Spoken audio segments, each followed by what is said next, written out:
Which plants are good and which are bad neighbors in the garden? This is the topic of today's video. The mutual influence of plants has been known since ancient times because some plants can stimulate the growth of neighboring plants, but there are also those that can slow down or even prevent it. Therefore, plan the sowing and planting of your garden in an appropriate way with us. Choosing plants that grow well together is the key to gardening success. However, there are also a number of influences that can affect plants such as crop rotation, soil pH, weeds, climate, and so on. For more tips on the successful cultivation of various fruits and vegetables, follow our channel and click on the bell icon to receive timely notifications of each new video. Usually, plants in the garden affect each other because they secrete phytoncide. Namely, these are biological substances that affect the entire life process of plants. They can destroy bacteria and fungi, poison earthworms or insects, but also stimulate or block the growth of neighboring plants. These substances are the reason why it is important to plant the garden and be careful when choosing a place to sow or plant certain vegetable crops. When planning the sowing and planting, keep in mind that it is not good to plant plants from the same family near each other, and the only exception are tomatoes and peppers, which have proven to be good neighbors in the garden. We talked about groups and families of plants in the video where the topic was crop rotation, that is, changing plants in the garden. There are other factors that can affect the growth of plants besides the neighbor growing next to it. That is why it is important to monitor and record the influence of certain plants on others. The plants that we combine in planting affect each other in different ways. So first we have plants that help themselves directly through root secretion, like carrots and peas, onions and Swiss chard, cabbage and cucumbers, cabbage and peas, celery and Swiss chard, celery and onions, and so on. Second, we have plants that protect neighbors from pest attacks. Due to their unpleasant smell or taste, they repel pests, or on the other hand, they are attractive to them. So they are planted as plants that will attract pests to protect the main crop. It is mostly herbs that are planted near the main crop. Third are plants that enrich the soil and thus help the next crop. These are plants that are used for green fertilization, as well as types of legumes that fix nitrogen from the air using nodular bacteria on their roots. The fourth are plants that repel other animals, like castor and milkweed that repel rodents, herbs, and a combination of plants that help each other if they are planted together. There are also flowers that can deter pests and attract beneficial insects, and at the same time, they prevent soil erosion and provide food for the plants.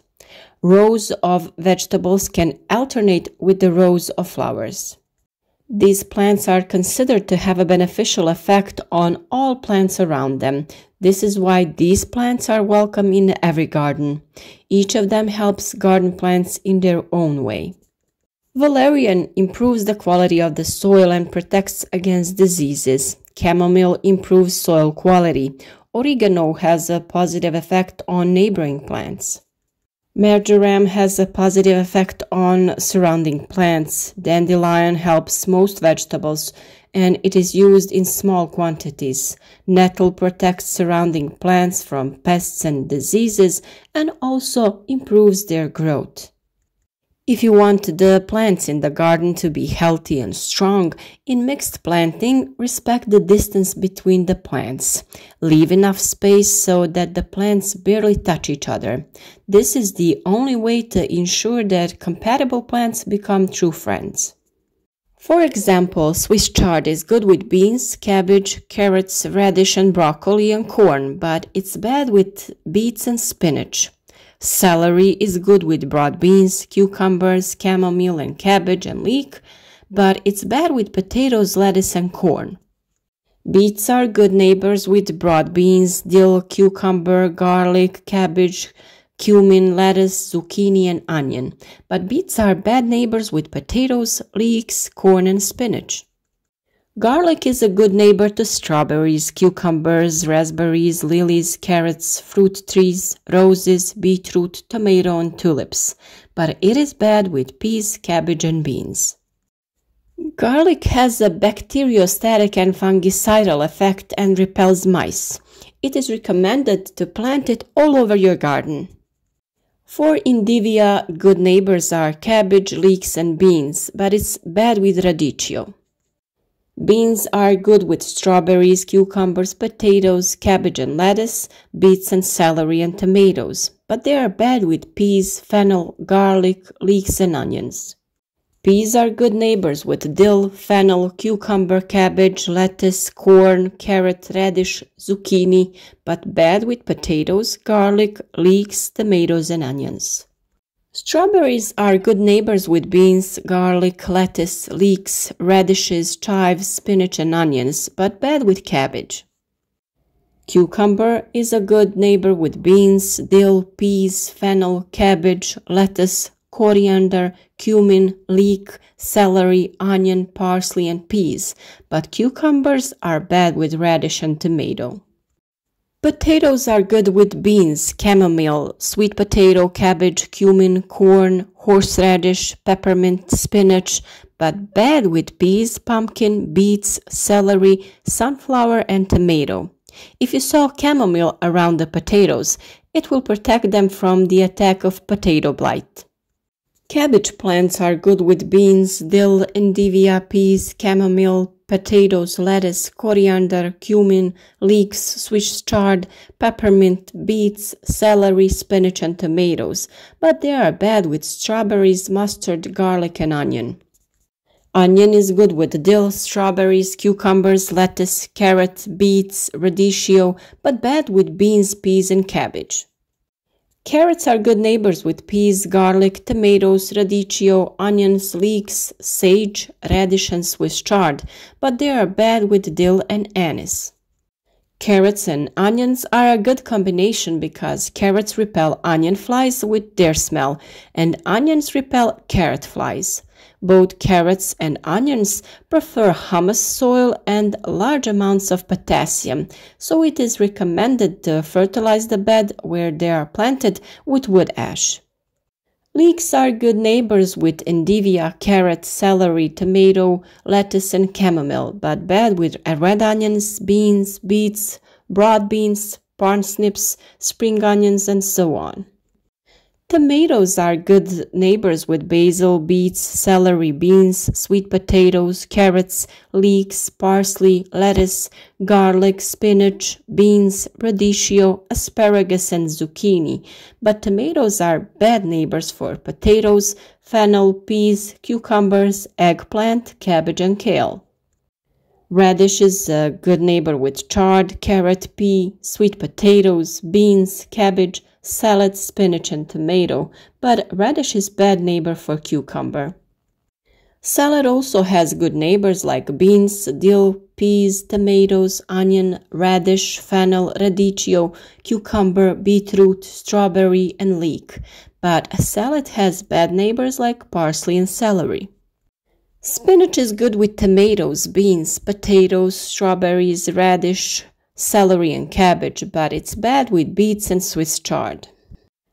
Zucchini has good neighbors like corn, sweet potatoes, and beans and onions and beets, and broccoli has good neighbors like onion, leek, celery, rosemary, dill, sage, chamomile, but is bad with onion and garlic.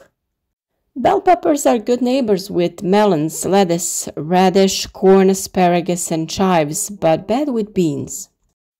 Don't forget the quality of the soil either. If you don't have manure, you can get organic fertilizers at any agricultural pharmacy, which will feed your plants in a natural and healthy way.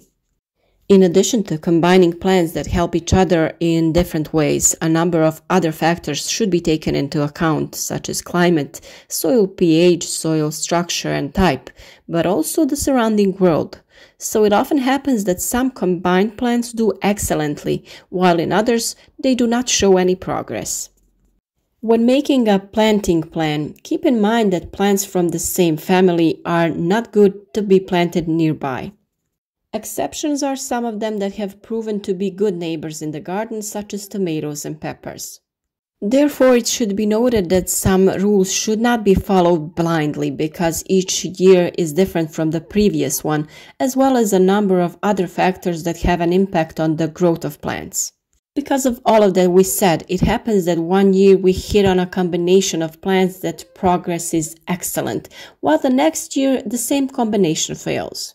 Plants demand attention and you must treat them with love. It is best to experiment yourself and follow your plants, like listening and carefully note everything they indicate to. Plants will provide you with a series of knowledge that you will gradually implement. Nature is our best teacher. Growing healthy and strong plants is not a small job. If you love what you do, it will not be difficult for you to write it down, plan, and finally put it into action. When you look back after some time and see everything you've achieved, you won't be sorry. Enjoy working with plants and good luck.